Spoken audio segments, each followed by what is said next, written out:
পুতলি, ও পুতলি, পুনবা, ও পুনবা, পুতলি রে।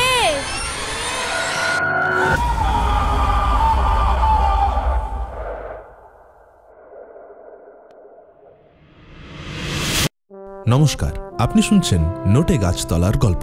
আমাদের আজকের পরিবেশনায় জিম করবেটের মাই ইন্ডিয়া থেকে গল্প জংলি কানুন। 1875 সালের 25শে জুলাই নৈনিতালে জন্মগ্রহণ করেন এডওয়ার্ড জেমস করবেট বা জিম করবেট। তিনি 20 বছর বয়সে বেঙ্গল অ্যান্ড নর্থ ওয়েস্টার্ন রেলওয়েতে যোগদান করেন এবং মোকামা ঘাটে রেলওয়ের ঠিকাদারির কাজে নিযুক্ত থাকেন 20-21 বছর। তাঁর লেখা ডায়েরি এবং নানান গল্প উপন্যাসে আমরা ভারতবর্ষের এক অনন্য রূপ দেখতে পাই। 1955 সালের 19শে এপ্রিল তাঁর মৃত্যু হয়। গল্পটি বাংলায় অনুবাদ করেছেন মহাশ্বেতা দেবী। গল্পটি পড়ছি জিম করবেট অমনিবাস থেকে। প্রকাশক বামাচরণ মুখোপাধ্যায়, করুণা প্রকাশনী। আজকের গল্প পাঠের অনুমতি আমি প্রকাশকের কাছে নিতে পারিনি, আমি ক্ষমাপ্রার্থী। নিখাত গল্প পাঠের মজায় গল্পটি পরিবেশন করছি। শুরু হচ্ছে আজকের গল্প জংলি কানুন।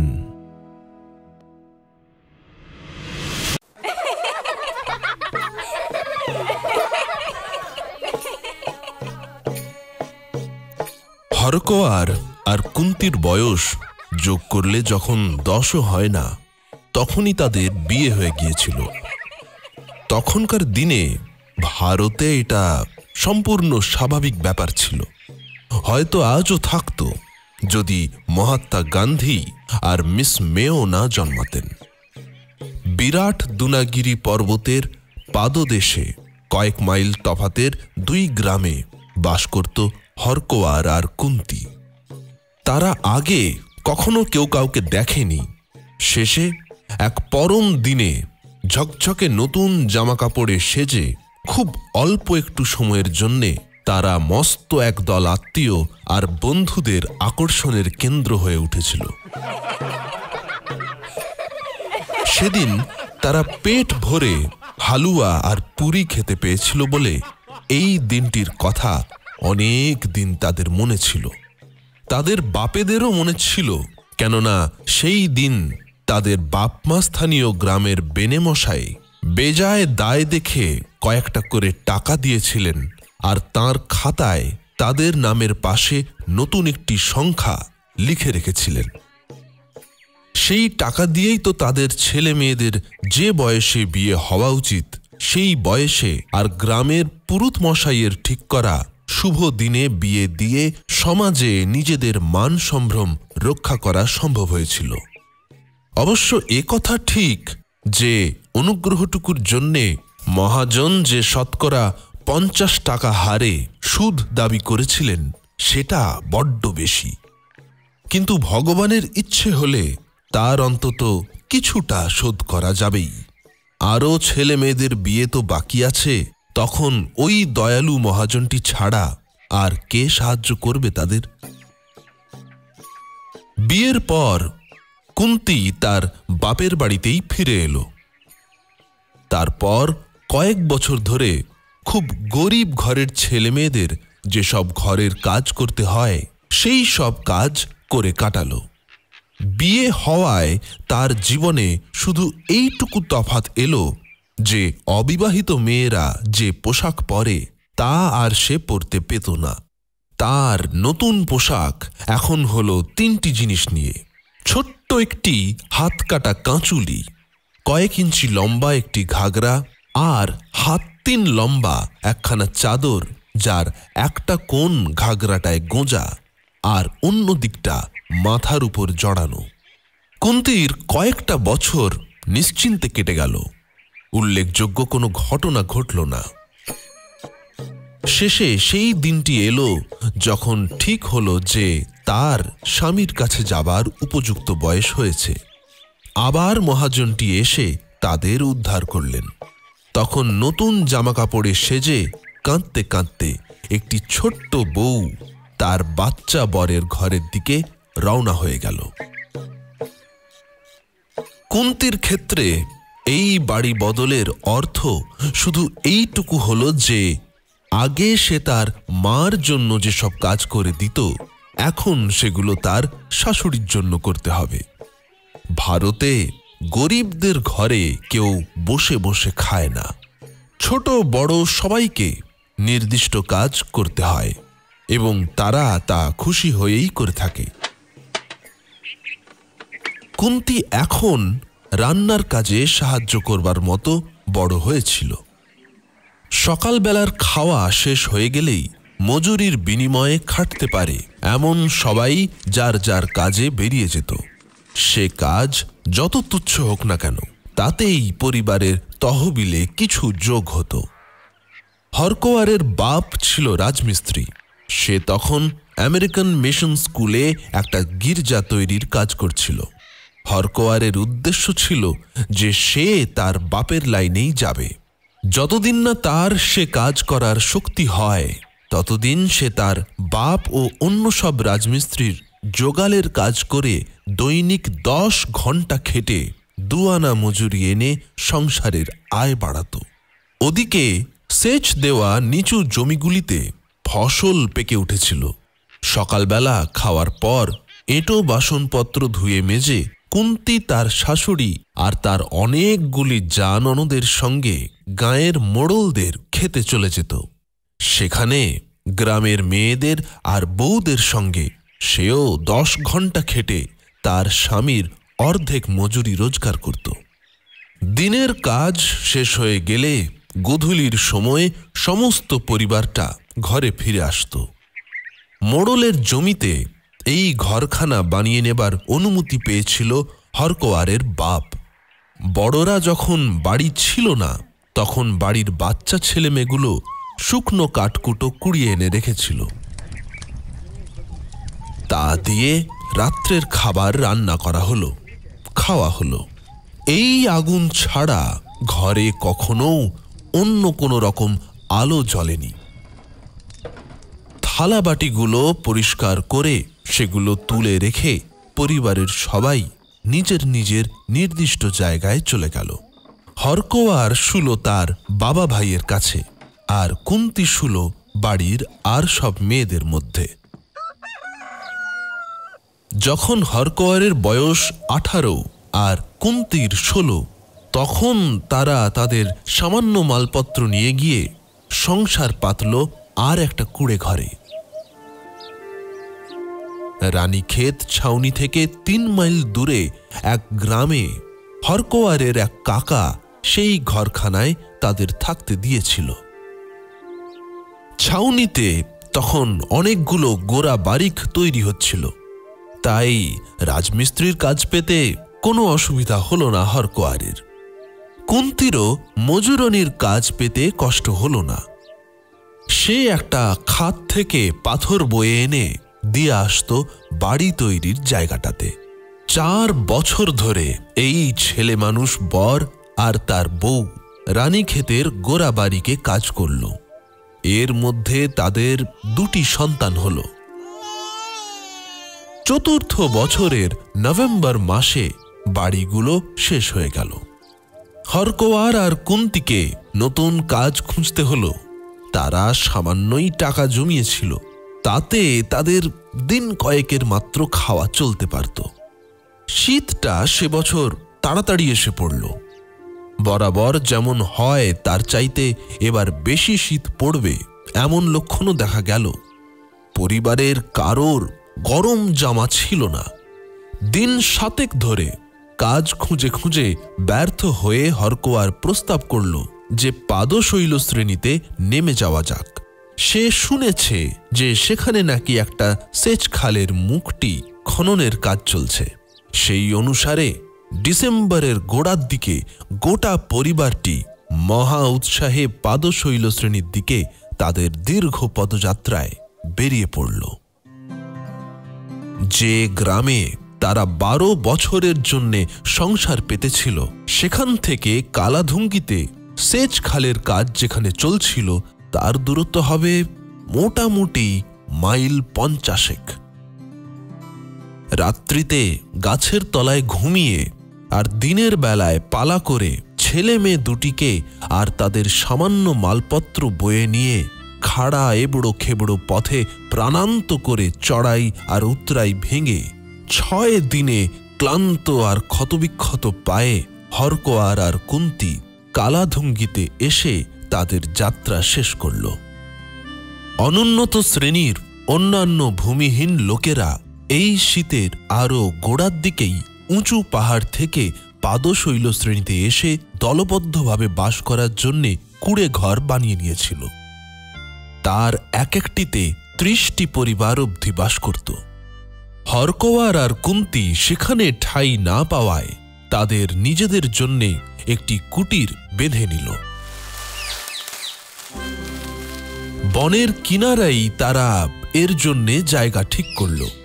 সেখানে যথেষ্ট জ্বালানি কাঠ জোটে, বাজারেও সহজে যাওয়া যায়। দিন রাত খেটে খেটে তারা ডাল আর পাতা দিয়েই ছোট্ট একটা কুড়ে ঘর বানিয়ে নিল। তাদের নগদ টাকার পুঁজি তখন কয়েকটি মাত্র টাকাতে এসে ঠেকেছিল। আর এখানে এমন কোনো বন্ধু ভাবাপন্ন মহাজন ছিল না যার কাছে তারা সাহায্যের জন্য গিয়ে দাঁড়াতে পারত। যে বনের ধারে হরকোয়ার আর কুন্তী তাদের কুড়ে ঘরটি বানিয়েছিল, সেই বনটি আমার একটি প্রিয় জায়গা ছিল। আমার সেকেলে গাদা বন্দুকটি নিয়ে প্রথম আমি এই বনে ঢুকেছিলাম বাড়ির জন্যে লাল বনমোরগ আর ময়ূর মেরে আনব বলে। তারপর আমি আধুনিক একটি রাইফেল নিয়ে বড় বড় শিকারের খোঁজে এর প্রতিটি অংশে গিয়েছি। যে সময়ে হরকোয়ার আর কুন্তী তাদের 2টি সন্তানকে নিয়ে কুড়ে ঘরটিতে বাস করতে আসে, তখন আমি নিশ্চিত করে জানতুম যে সে বনটাতে এই জন্তু ছিল। 5টা বাঘ, 8টা চিতা, 4টি স্লথ ভালুকের একটি পরিবার, 2টি কালো হিমালয়ের ভালুক। তারা বুনো কুল আর মধু খাবে বলে উঁচু পাহাড় থেকে এসেছিল। অনেকগুলি হায়না 5 মাইল দূরের ঘাস জমিতে গর্তের মধ্যে বাস করত, আর বাঘ ও চিতাদের মারা জন্তুদের দেহের ফেলে যাওয়া অংশগুলি খাবার জন্যে প্রতি রাতে এই বনে আসত। একজোড়া বন কুত্তা, প্রচুর শেয়াল, খ্যাকশিয়াল, একটা পাইন মার্টেন, নানা রকম খট্টাস আর অন্যরকম বিড়াল জাতীয় জীব। এছাড়াও গোটা 2 ময়াল সাপ, অনেক রকমের ছোট সাপ, ঝুটিওয়ালা ঈগল, ধূসর ঈগল এবং শত শত শকুন এই বনে থাকত। মানুষের ক্ষতি যারা করে না, সেই হরিণ, কৃষ্ণসার, শুয়োর, বাঁদর ইত্যাদির কথা আর বললামই না, কেননা আমার এই গল্পের মধ্যে তাদের কোনো ভূমিকা নেই। যেদিন তাদের পলকা কুড়ে ঘরটি তৈরি করা শেষ হল, তারপর দিনই হরকোয়ার 8 আনা রোজের ক্যানেলের ঠিকাদারের কাছে রাজমিস্ত্রির কাজ পেয়ে গেল, আর কুন্তী বন বিভাগ থেকে 2 টাকা দিয়ে এক পারমিট নিয়ে পাদশৈলে ঘাস কাটবার অধিকার পেল। সেই ঘাস সে বাজারে দোকানদারদের কাছে গরু মোষের খাদ্য হিসেবে বিক্রি করত। প্রায় 1 মণ ওজনের সেই সবুজ ঘাসের বোঝা নিয়ে আসতে রোজ তাকে 12-14 মাইল খাড়া চড়াই আর উতরাই ভাঙতে হতো। তার জন্যে কুন্তী পেত 4 আনা। তা থেকে 1 আনা নিত বাজারে বিক্রির জন্যে নিযুক্ত সরকারি ঠিকাদার। হরকোয়ারের আয় 8 আনা আর কুন্তীর পাওয়া 3 আনা দিয়ে 4টি প্রাণীর এই পরিবারটির বলতে গেলে আরামেই চলে যেত, কেননা খাদ্য ছিল প্রচুর এবং সস্তা। জীবনে এই প্রথম তাদের মাসে 1 বার মাংস কিনে খাবার সঙ্গতি হল। হরকোয়ার আর কুন্তী যে 3 মাস কালাধুঙ্গিতে কাটাবে বলে এসেছিল, তার মধ্যে 2 মাস বেশ শান্তিতে কেটে গেল। কাজে খাটতে হতো অনেকক্ষণ, বিশ্রাম করার সুবিধেও হতো না বটে, কিন্তু আবহাওয়া চমৎকার ছিল।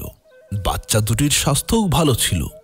যে কদিন ধরে কুড়ে ঘরটা তৈরি হচ্ছিল, সেই কদিন ছাড়া তাদের কখনো খাদ্যাভাব হয়নি। গোড়ায় গোড়ায় শিশু দুটিকে নিয়ে ভাবনায় পড়তে হয়েছিল, কারণ তারা এত ছোট যে তারা হরকোয়ারের সঙ্গে তার ক্যানেলের কাজের জায়গাতেও যেতে পারত না, কুন্তির সঙ্গেও দূরে দূরে ঘাসের খোঁজেও যেতে পারত না। তারপর একদিন একটি দয়ালু পঙ্গু বৃদ্ধা তাদের সাহায্য করতে এলো। সে কয়েকশো গজ দূরে একটা বারোয়ারি কুড়ে ঘরে থাকত। সে বললে বাপ মা যখন কাজে যাবে তখন সেই বাচ্চাদের দেখাশোনা করবে। 2 মাস এই ব্যবস্থা বেশ ভালোভাবেই চলছিল।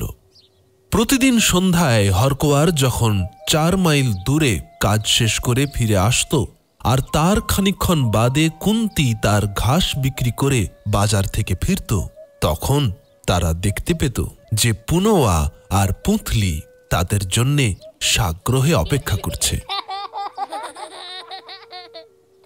শুক্রবার হচ্ছে কালাধুঙ্গিতে হাটবার। সেদিন আশেপাশের যত গ্রামের সবাই বাজারে আসবেই।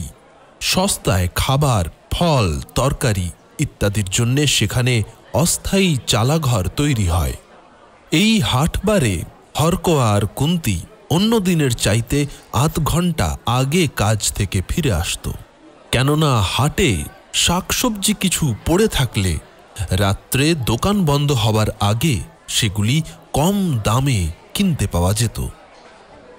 এক শুক্রবার হরকোয়ার আর কুন্তি সামান্য কিছু তরকারি আর আধশের পাঁঠার মাংস কিনে ঘরে ফিরে এসে দেখে যে তাদের সাদর অভ্যর্থনা জানাতে আজ পুনোয়া আর পুতলি সেখানে নেই। বারোয়ারি কুড়েতে গিয়ে পঙ্গু স্ত্রীলোকটির কাছে খোঁজ নিয়ে জানা গেল যে সে দুপুর থেকেই তাদের আর দেখেনি। সে বললে যে তারা বোধ হয় বাজারে নাগরদোলনা দেখতে গিয়েছে। বারোয়ারি কুড়ে ঘরের সব ছেলেমেয়েরাই সেখানে গিয়ে জমেছে। তো কথাটা যুক্তিসঙ্গত, তাই হরকোয়ার বাজার খুঁজে দেখতে গেল, আর কুন্তি ঘরে ফিরে গেল রাতের খাবার বানাবার জন্যে। ঘণ্টাখানেক বাদে কয়েকজন লোককে সঙ্গে করে হরকোয়ার ফিরে এলো। এরা তাকে ছেলে মেয়ে খুঁজতে সাহায্য করছিল। তাদের কোনো চিহ্ন পাওয়া যায়নি। যত লোককে জিজ্ঞেস করা হয়েছে তাদের মধ্যে কেউ বলেনি যে তাদের দেখেছে। এই সময়টাতে ভারতের সর্বত্র একটা গুজব রটছিল যে হিন্দু ছেলে মেয়েদের চুরি করে নিয়ে গিয়ে ফকিরেরা অসৎ উদ্দেশ্যে নিয়োগ করার জন্যে উত্তর পশ্চিমের সীমান্তে বিক্রি করছে। বলতে পারবো না যে এর মধ্যে সত্য কতটুকু ছিল, কিন্তু খবরের কাগজে প্রায়ই পড়তুম যে ফকিরেরা মারধর খাচ্ছে, আর কখনো মারমুখী জনতার হাত থেকে পুলিশ তাদের উদ্ধার করছে। এই গুজব ভারতের সব বাপমার কাছেই এসেছিল নিশ্চয়ই। হরকোয়ার আর তার সাহায্যকারীরা ঘরে ফিরে এসে কুন্তিকে তাদের আশঙ্কার কথা জানালো যে শিশু দুটিকে ফকিরেরাই চুরি করে নিয়ে গিয়েছে। হয়তো তারা এই উদ্দেশ্য নিয়েই হাটে এসেছিল।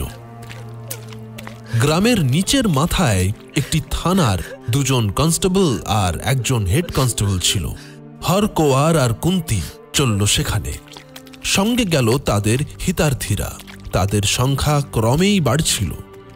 দয়ালু বৃদ্ধ হেড কনস্টেবলটির নিজেরও ছেলে মেয়ে ছিল। সে সহৃদয়ভাবে সেই উদ্ভ্রান্ত মা বাপের কথা শুনে তা তার ডায়েরিতে লিখে নিয়ে বলল যে সে রাত্রে তো কিছু করা যাবে না, কিন্তু পরদিন সকালবেলাই সে কালাধুঙ্গির 15খানা গ্রামে লোক পাঠিয়ে ছেলে হারানোর খবরটা প্রচার করে দেবার ব্যবস্থা করবে। তারপর সে প্রস্তাব করল যে সেই লোকটি যদি গোটা 50 টাকা পুরস্কার ঘোষণা করতে পারে তাহলে শিশু দুটিকে নিরাপদে ফিরে পেতে অনেক সুবিধে হয়। 50 টাকা! কথাটা শুনে হরকোয়ার আর কুন্তি স্তম্ভিত হয়ে গেল, কেননা তারা জানত না যে সারা পৃথিবীতেও এতগুলো টাকা আছে। যাই হোক, পরদিন সকালবেলা যখন সেই হরকরা তার রোদে বেরোয় তখন সে ওই পুরস্কারটা ঘোষণা করতে সক্ষম হয়েছিল। কেননা কালাধুঙ্গির একজন লোক হেড কনস্টেবলের কথাটি শুনে টাকাটা দিতে চেয়েছিল। সে রাত্রিরে খাওয়াটা অনেক দেরিতে সারা হলো। ছেলে মেয়ের ভাগটা সরিয়ে রাখা হলো। ভয়ানক শীত বলে সারা রাত অল্প একটু আগুন জ্বেলে রাখা হলো। হরকোয়ার আর কুন্তি থেকে থেকে রাত্রিরে অন্ধকারে বেরিয়ে গিয়ে ছেলে মেয়েকে ডাকতে লাগলো। পুতলি, যদিও তারা জানতো যে তাদের সাড়া পাওয়ার কোনো আশা নেই। পুনবা, দুটো রাস্তা কালাধুঙ্গিতে এসে সমকোণে পরস্পরকে কাটাকাটি করেছে। তার একটা গিয়েছে পাদশৈল শ্রেণী ধরে ধরে হলদোয়ানি থেকে রামনগর পর্যন্ত, অপরটা গিয়েছে নৈনিতাল থেকে বাজপুর। সেই শুক্রবার রাতে শীত কাটাবার জন্যে ছোট্ট আগুনটুকুর পাশে বসে হরকোয়ার আর কুন্তি ঠিক করল যে ছেলে আর মেয়েকে যদি ভোর হওয়ার মধ্যে পাওয়া না যায় তাহলে তারা প্রথম রাস্তাটা ধরে গিয়ে খোঁজ করবে, কেননা ছেলে ধরার ওই পথে যাওয়ার সম্ভাবনাই বেশি। শনিবার ভোর হতেই তারা থানায় গিয়ে তাদের এই সিদ্ধান্তের কথা জানালো। তাদের বলা হলো তারা যেন হলদোয়ানি আর রামনগরের থানায় এজাহার দিয়ে আসে। হেড কনস্টেবলের একটা কথায় তারা খুবই উৎসাহিত হলো। সে বলল যে ডাকের রানারকে দিয়ে সে একখানা চিঠি পাঠাচ্ছে, আর কাউকে নয়, খোদ পুলিশের বড় দারোগা মশাইকে। তাকে অনুরোধ করা হয়েছে যে তিনি যেন সমস্ত রেলের জাংশনগুলিতে ওই ছেলে মেয়ে দুটির জন্যে নজর রাখতে টেলিগ্রাম করে দেন। চিঠির সঙ্গেই তাদের বর্ণনা দেওয়া হয়েছে। সেই দিন সন্ধেবেলা সূর্যাস্তের একটু আগে ২৮ মাইল রাস্তা হেঁটে হলদোয়ানি থেকে ফিরে এসে কুন্তি সোজা থানায় গিয়ে তার ছেলে মেয়েদের খোঁজ করল। হেড কনস্টেবলকে জানালো যে তার খুঁজতে যাওয়াটা বৃথা হলেও সে তার কথা মতো হলদোয়ানি থানায় এজাহার দিয়ে এসেছে। খানিকক্ষণ পরেই হরকোয়ার ৩৬ মাইল হেঁটে রামনগর থেকে ফিরে এলো। সেও সোজা থানায় চলে গেল খোঁজ নেবার জন্যে। সেও জানালো যে ছেলে মেয়েদের কোনো হদিশ পায়নি, কিন্তু হেড কনস্টেবলের আদেশ পালন করে এসেছে। তাদের কুটিরে অনেক বন্ধু অপেক্ষা করে বসেছিল। এদের মধ্যে ছিল অনেক মায়েরা। তারাও নিজেদের সন্তানের বিপদের ভয়ে ভীত হয়ে উঠেছিল। তারা সহানুভূতি জানাতে এসেছিল হরকোয়ারকে আর পুনুয়ার মাকে। ভারতের প্রথা অনুসারে জন্মের সময় কুন্তি যে নামটি পেয়েছিল সে নামটি সে বিয়ের সঙ্গে সঙ্গেই খোয়ালো। পুনুয়া যতদিন হয়নি ততদিন তাকে ডাকা হতো আর উল্লেখ করা হতো হরকোয়ারের বউ বলে, এবং পুনুয়ার জন্মের পরে সে হয়ে গেল পুনুয়ার মা।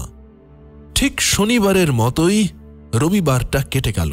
তফাতের মধ্যে শুধু এই যে সেদিন পূবে পশ্চিমে না গিয়ে কুন্তি গেল উত্তর দিকে নৈনিতালে, আর হরকোয়ার গেল দক্ষিণে বাজপুরে। কুন্তি হাঁটল ৩০ মাইল, হরকোয়ার গেল এলো ৩২ মাইল।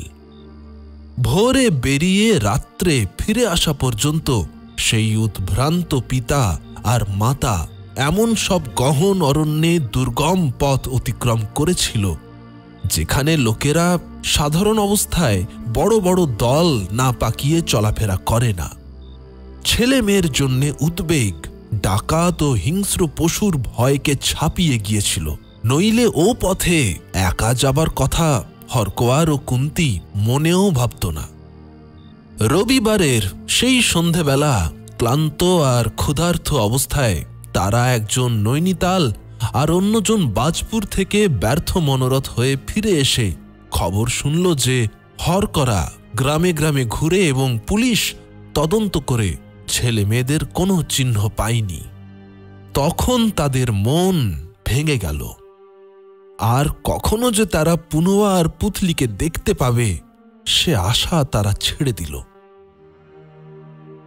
দেবতারা যে কেন এমন রাগ করলেন যার ফলে স্পষ্ট দিনের আলোয় ফকিরদের পক্ষে তাদের সন্তানদের চুরি করে নিয়ে যাওয়া সম্ভব হলো, তার কারণ তারা বুঝতে পারল না। পাহাড় থেকে বেরিয়ে এত দূরে হেঁটে আসবার আগে পুরোহিতের মতামত নিয়ে তার ঠিক করে দেওয়া শুভ দিনে তারা যাত্রা করেছিল। পথে প্রত্যেক দেবস্থানে তারা যথা নিয়মে পুজো দিয়ে এসেছিল। এক জায়গায় এক টুকরো শুকনো কাঠ, আরেক জায়গায় হয়তো কুন্তির চাদর থেকে ছেঁড়া একটা টুকরো, আরও এক জায়গায় হয়তো একটি পয়সা তারা দিয়েছে, যা দেওয়া তাদের সাধ্যাতীত। আর তারপর এই কালাধুঙ্গিতে এসে যতবার তারা কোনো মন্দিরের সামনে দিয়ে গিয়েছে ততবার হাত জোড় করে প্রণাম করতে ত্রুটি করেনি। তবে তাদের এই ভীষণ দুর্ভাগ্য ঘটল কেন? তারা তো দেবতারা যা চান তাই করে এসেছে এবং কোনো মানুষের কখনো ক্ষতি করেনি। সোমবার এই দম্পতি এত মনমরা আর এত ক্লান্ত হয়ে পড়ল যে তারা ঘর ছেড়ে বেরোতে পারল না। খাবার কিছু ছিল না, কাজ না করা পর্যন্ত তা জুটবেও না। কিন্তু এখন কাজ করে কি হবে? যে সন্তানদের মুখ চেয়ে মুখটি বুজে তারা ভোর থেকে রাত পর্যন্ত খেটেছে তারাই তো নেই। তাই যখন বন্ধুরা যথাসাধ্য সান্ত্বনা দেবার জন্যে তাদের কাছে আসা যাওয়া করতে লাগলো, হরকোয়ার কুটিরের দরজায় বসে ফ্যাল ফ্যাল করে তাকিয়ে তার আশাহীন শূন্য ভবিষ্যৎটাই বোধহয় দেখতে লাগলো। আর কুন্তি ঘন্টার পর ঘন্টা ঘরে এক কোণে বসে দুলতেই থাকলো। চোখের জল তার শুকিয়ে গিয়েছে।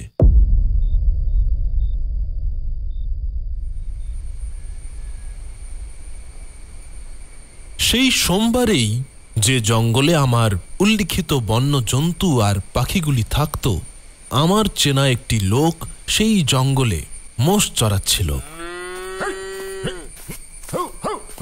লোকটি অতি সরল, জীবনের বেশিরভাগই সে প্রতাপপুরের গ্রামের মোড়লের মোষগুলো জঙ্গলে চড়িয়ে কাটিয়ে দিয়েছে। বাঘের ভয়ের কথা সে জানত। সূর্যাস্তের আগেই সে মোষগুলোকে একত্র করে নিয়ে একটা গোপথ ধরে তাদের তাড়িয়ে নিয়ে চলল। পথটা বনের নিবিড়তম অংশ দিয়ে গিয়েছে। একটু পরেই সে লক্ষ্য করল যে প্রত্যেকটি মোষ পথের এক জায়গায় এসে ডান দিকে মাথা ঘুরিয়ে থেমে যাচ্ছে। পেছনের মোষটার শিংয়ের ঠেলা খেয়ে তবে সে আবার চলছে। সে যখন সেই জায়গাটাতে পৌঁছল তখন সেও ডান দিকে মাথা ফেরালো। সে দেখল কি, পথ থেকে কয়েক ফুট তফাতে একটা নিচু জায়গায় ছোট্ট দুটি শিশু শুয়ে রয়েছে। শনিবার যখন হরকরা গ্রামে গ্রামে ঘুরছিল, এ লোকটি তখন মোষগুলো নিয়ে জঙ্গলে ছিল। কিন্তু সেই রাত্রে আর তার পরের রাত্রিতেও হরকোয়ারের ছেলে মেয়ে চুরি যাবার কথা শুধু এ গ্রামেই নয়, সারা কালাধুঙ্গিতে সব গ্রামেই লোকেরা আগুন ঘিরে বসে আলোচনা করেছিল। তবে এই তো সেই হারানো ছেলে মেয়ে যাদের জন্য 50 টাকা পুরস্কার ঘোষণা করা হয়েছে, কিন্তু তাদের খুন করে এই এত দূরে এনে ফেলা হয়েছে কেন? শিশু দুটির পরনে কাপড় নেই, জড়াজড়ি করে শুয়ে আছে তারা। রাখালটি নিচু জায়গাটায় নেমে গিয়ে উবু হয়ে বসে দেখতে চেষ্টা করল যে শিশু দুটি কিসে মরেছে। তারা যে আর বেঁচে নেই এ বিষয়ে তার কোনো সন্দেহ ছিল না। তাদের ভালো করে পরীক্ষা করতে দেখতে গিয়ে সে হঠাৎ দেখল যে তাদের নিঃশ্বাস পড়ছে। আসলে তারা মরেনি, গাঢ় ঘুমে আচ্ছন্ন। সে নিজে ছেলে মেয়ের বাপ খুব আস্তে তাদের গায়ে হাত দিয়ে তাদের জাগালো। জাত হিসেবে ওদের ছুঁলে তার পাপ হয়, কেননা সে ব্রাহ্মণ আর ওরা হলো নিচু জাতের। কিন্তু এরকম বিপদের সময়ে জাতে কি এসে যায়? কাজেই সে মোষগুলিকে নিজে থেকে পথ খুঁজে ঘরে ফিরে যাবার জন্য ছেড়ে দিয়ে শিশু দুটিকে তুলে নিল। তারা এত দুর্বল যে চলতে পারছিল না। দুজনকে তার দুই কাঁধে নিয়ে সে কালাধুঙ্গির বাজারের দিকে চলল। সে নিজেও দুর্বল মানুষ, কেননা ওই অঞ্চলের আর সকলের মতো সেও বেজায় ম্যালেরিয়ায় ভুগত। শিশু দুটিকে বয়ে নেওয়া এক ঝঞ্ঝাট, তাদের আবার জায়গা মতো ধরেও রাখতে হয়। তার উপর আবার এই বনের সব গোপথগুলি উত্তর থেকে দক্ষিণে চলেছে, অথচ তাকে যেতে হলো পূব থেকে পশ্চিমে। তাই দুর্ভেদ্য ঝোপ আর গভীর গিরিখাত এড়াবার জন্যে তাকে ক্রমাগত ঘুরে ঘুরে যেতে হলো। কিন্তু সে বীরের মতো চলতে থাকলো। 6 মাইল হেঁটে আসতে তাকে বারবার বিশ্রাম করতে হয়েছিল। পুতলি কথা বলতে পারছিল না, কিন্তু পুনোয়া একটু একটু পারছিল। তারা কি করে জঙ্গলে এলো এর উত্তরে শুধু এই বলতে পারল যে তারা খেলা করতে করতে হারিয়ে গিয়েছিল।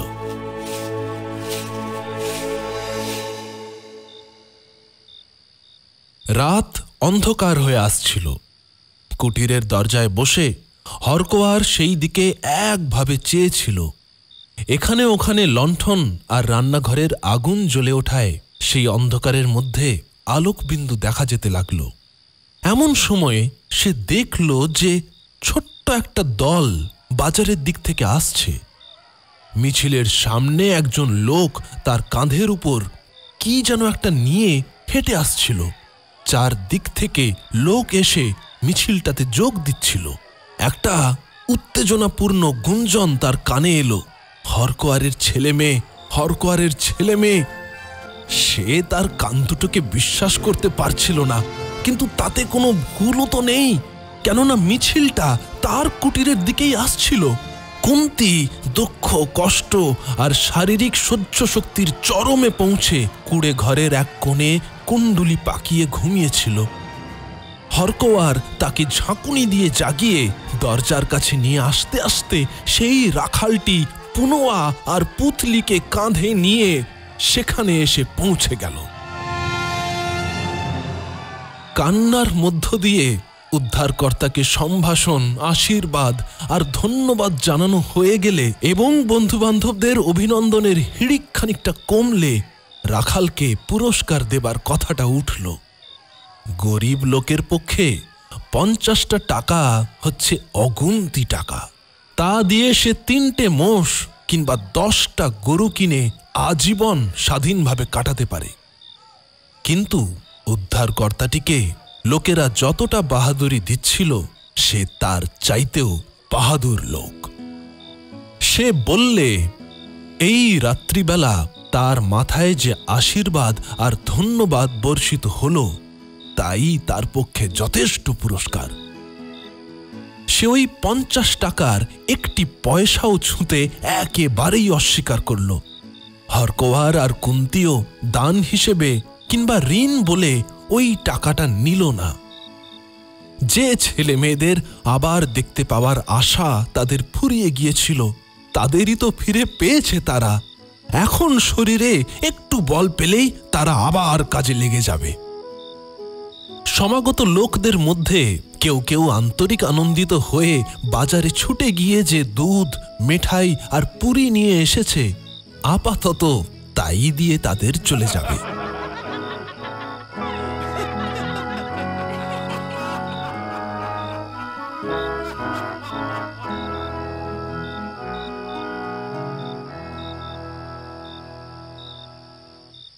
দু বছরের পুতলি আর 3 বছরের পুনোয়া শুক্রবার দুপুরবেলা হারিয়ে গিয়েছিল, আর রাখালটি তাদের পেয়েছিল সোমবার বিকেলে আন্দাজ 5টায়।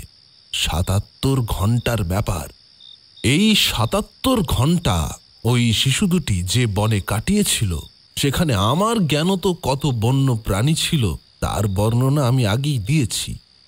এ কথা মনে করা যুক্তিসঙ্গত হবে না যে অতগুলো হিংস্র প্রাণী আর পশুর মধ্যে কেউই শিশু দুটিকে দেখেনি, তাদের কথা কওয়া শুনতে পায়নি কিংবা তাদের গন্ধ পায়নি।